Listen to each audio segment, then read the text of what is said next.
something significant just happened in Washington, D.C. After 75 days of one of the most consequential partial government shutdowns in American history, Congress passed a bill restoring funding to the Department of Homeland Security, and President Donald Trump signed it into law. But while the shutdown is officially over, the deeper battle over immigration, border enforcement, and who controls the future of this country's security agencies is far from finished. To understand how we got here, you have to go back to January 2026, and to a city that would become the flashpoint for everything that followed: Minneapolis, Minnesota. The Trump administration had launched what it called Operation Metro Surge, a large-scale immigration enforcement operation that deployed thousands of ICE and Customs and Border Protection agents across the state. By January, more than 3,000 federal agents were operating in the Minneapolis area alone. The operation resulted in nearly 3,000 arrests, but it also produced something that shocked the country in a way few expected. On January 7, 2026, a 37-year-old Minneapolis woman named Renee Good was fatally shot by an ICE agent while seated in her car. Good was an American citizen.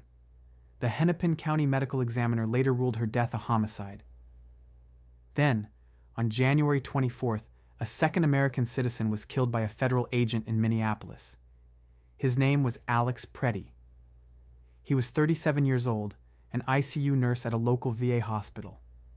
He was shot by a Border Patrol agent during a protest. Federal officials initially described Preddy as a threat who had violently resisted, but separate analyses of video footage by multiple major news organizations contradicted that account. Witnesses said Preddy was not holding a gun when he was shot. His parents said their son had his phone in one hand and his empty other hand raised above his head. The killings of two American citizens by federal immigration agents in the same city within weeks of each other ignited a national firestorm. Protests erupted. State and local officials in Minnesota condemned the operations. Investigations were opened. And in Congress, Democrats drew a line. They would not fund the Department of Homeland Security, not without serious reforms to how immigration enforcement was being carried out. Democrats issued a list of specific demands. They wanted ICE agents required to wear body cameras. They wanted to ban agents from wearing masks to conceal their identities during operations. They wanted to end immigration raids in what they called sensitive locations: schools, churches, and hospitals. And they wanted to prohibit racial profiling. These were their conditions for continued DHS funding. Republicans rejected every single demand. They called the proposals unreasonable and argued that imposing these restrictions would undermine law enforcement. And here is the structural reality that turned this disagreement into a 75-day crisis. Republicans control both chambers of Congress, the House and the Senate. But in the Senate, there is a procedural rule called the filibuster. Most major legislation in the Senate requires not just a simple majority, but a 60-vote threshold to pass. That means even with a Republican majority, Senate Republicans still needed Democratic votes to fund DHS through the normal appropriations process. Democrats refused. And on February 14, 2026, DHS funding officially lapsed. The shutdown had begun, and it would become the longest agency-specific shutdown in American history. Now let's talk about what these 75 days actually looked like on the ground, because the real human cost of this political standoff played out in airports, federal offices, and in the lives of tens of thousands of workers. The Transportation Security Administration, the TSA, is part of DHS. These are the officers at every airport security checkpoint across the country. There are approximately 50,000 of them nationwide. When DHS went unfunded, these workers found themselves in a position that was almost impossible to describe to someone who hasn't experienced it. Because TSA officers are classified as essential workers, they were legally required to keep showing up to work, without a guaranteed paycheck. The consequences were immediate and visible. Hundreds of officers called out sick to pick up side jobs and pay their bills. Hundreds more simply quit. According to Airlines for America, the major U.S. airline industry trade group, more than 1,000 TSA officers resigned their positions after the shutdown began. The acting TSA administrator told lawmakers that the shutdown was causing irreversible staffing damage and that the agency did not have the luxury of time to replace experienced security personnel, especially with the 2026 FIFA World Cup approaching and millions of international visitors expected at American airports. The result at airports across the country was chaotic. Security lines stretched for hours. Checkpoints were understaffed. Travelers missed flights. At its worst, on a single Friday in late March, more than 3,560 TSA officers, roughly 12% of the entire workforce, called out in a single day, breaking the previous record set just 24 hours earlier. Airports in multiple cities warned they could face partial closures if staffing continued to decline. To manage the crisis, ICE agents, the very officers at the center of the political dispute that caused the shutdown, were deployed to assist at airport security checkpoints. Services like Global Entry and TSA PreCheck were temporarily suspended or limited. DHS warned it might have to shut down checkpoints entirely at some facilities. President Trump responded by issuing an executive order directing DHS to tap emergency funds from his sweeping domestic policy package, known internally as the One Big Beautiful Bill, to continue paying TSA workers. For a while, this worked. Paychecks went out. Lines improved at some airports. But the emergency reserves were burning through fast. By late April, DHS Secretary Markwayne Mullin went on record with a stark warning.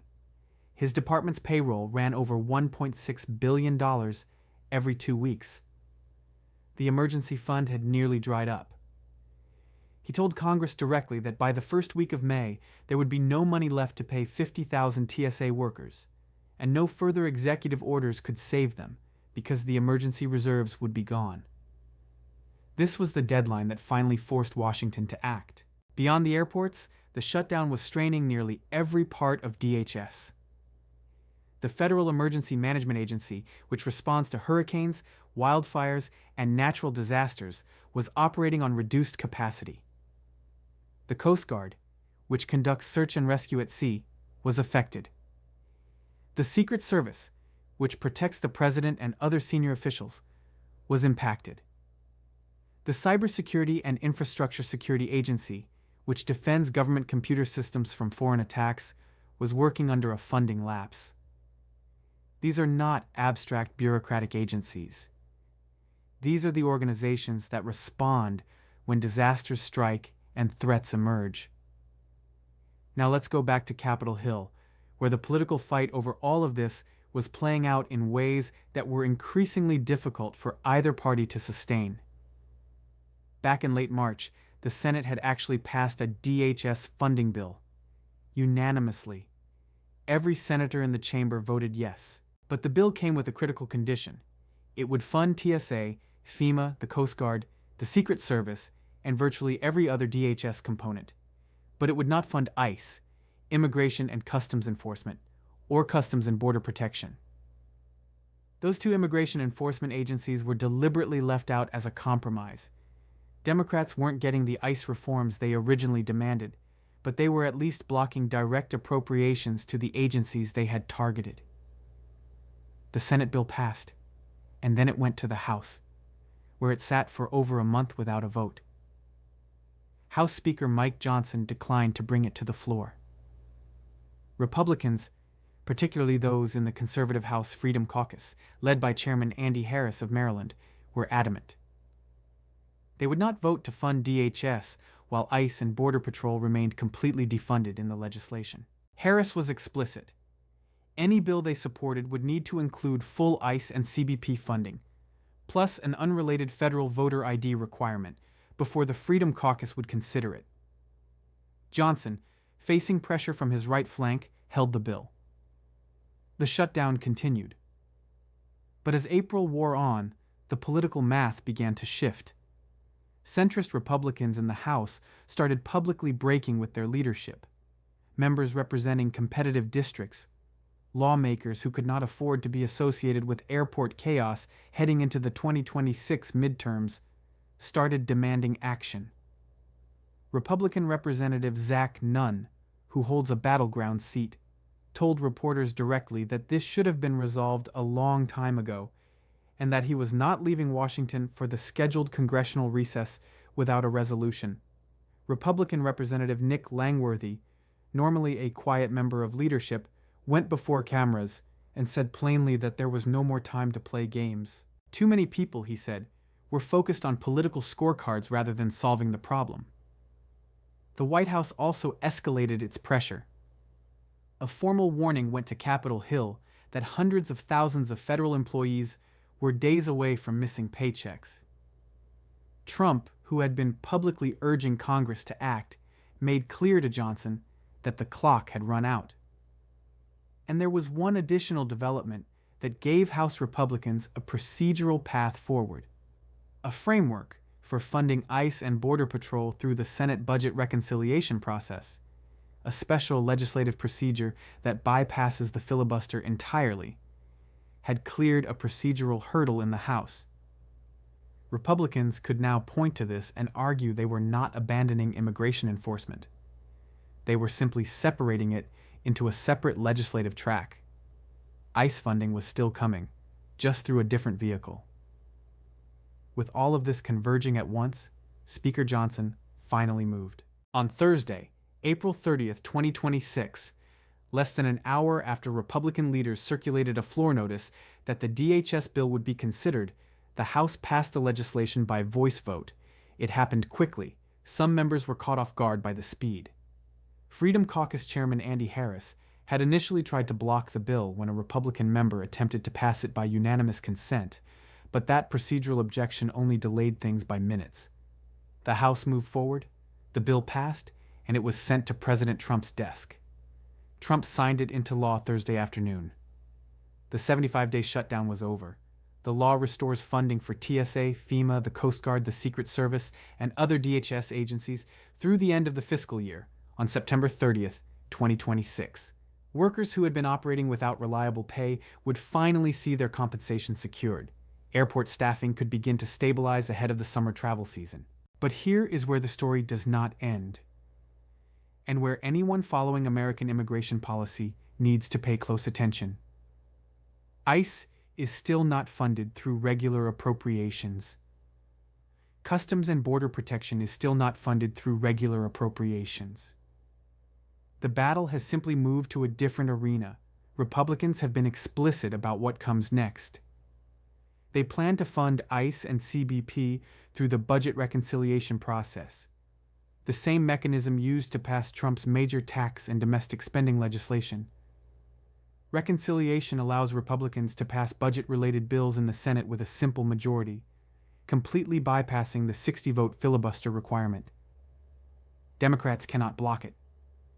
The proposed reconciliation package would fund immigration enforcement for 3 years, not just through September, but well past the 2026 midterm elections. The price tag being discussed is roughly $70 billion. Trump has publicly stated he wants the bill on his desk by June 1st. Senate Budget Committee Chairman Lindsey Graham of South Carolina framed the strategy as making immigration enforcement, in his words, resistant to Democratic obstruction. Republicans argue this is the only way to guarantee long-term stable funding for border security without having to negotiate with Democrats, who they say use the shutdown as leverage against immigration enforcement. Democrats, for their part, are claiming a partial victory in the bill that passed. The legislation contains no money for ICE. It does not include the Republican-backed voter ID requirement that the Freedom Caucus had pushed for. Democratic Congresswoman Zoe Lofgren called the passage of the funding bill welcome news. But Democrats know the reconciliation process is coming, and their ability to stop it is limited. The debate over the filibuster itself has also intensified through all of this. Trump has been publicly calling on Senate Republicans to eliminate the rule altogether, to change the Senate so that a simple majority can pass anything, removing any leverage Democrats have over legislation. Senate Majority Leader John Thune has not committed to that path, preferring instead to use reconciliation as the workaround. But the internal Republican debate over the filibuster's future is real, and it will continue as long as Democrats can use it to block immigration priorities. The cost of these 75 days is still being counted. More than 1,000 TSA officers resigned. Airports across the country experienced staffing shortages and long delays. FEMA's disaster planning was disrupted. Global entry and pre-check were suspended. Federal agencies across DHS operated for over 2 months under a funding lapse. And the workers who showed up every day without a guaranteed paycheck. The TSA agents who screened your bags, the Coast Guard crews who conducted rescues, the FEMA planners coordinating disaster preparedness. Those are the people who carried the real cost of this standoff. DHS Secretary Mullen, speaking after the bill was signed, praised the workers who continued protecting the homeland without guaranteed pay. He thanked Trump. And he placed responsibility for the shutdown on Democrats, saying the shutdown never should have happened. Democrats argued the opposite, that the shutdown was a direct consequence of Republicans refusing to address what they described as a pattern of unlawful conduct by federal immigration agents. They pointed to Minneapolis. They pointed to the deaths of Renee Good and Alex Preddy. They argued that accountability was not an unreasonable demand. Both sides walked away from this fight claiming they had won something. Republicans kept ICE funded through alternative channels throughout the shutdown. Democrats forced through a DHS bill with no ICE appropriations. The reconciliation fight is next. The midterms are coming. And the fundamental disagreement over how immigration enforcement should work in America, who it targets, what tactics are acceptable, who is accountable when things go wrong, none of that has been resolved. What happened on April 30th, 2026 was a resolution to a funding crisis. It was not a resolution to the underlying conflict. The longest agency-specific shutdown in American history is now closed. But the story of what America does about its borders, its immigration agencies, and the rules those agencies operate under, that story is very much still being written. If you want to stay ahead of what comes next, the reconciliation vote, the ICE funding fight, the 2026 midterms, and every major immigration development as it happens, make sure you are subscribed. Hit the bell so you don't miss our next update, because everything that follows from here is going to matter just as much as everything you just heard.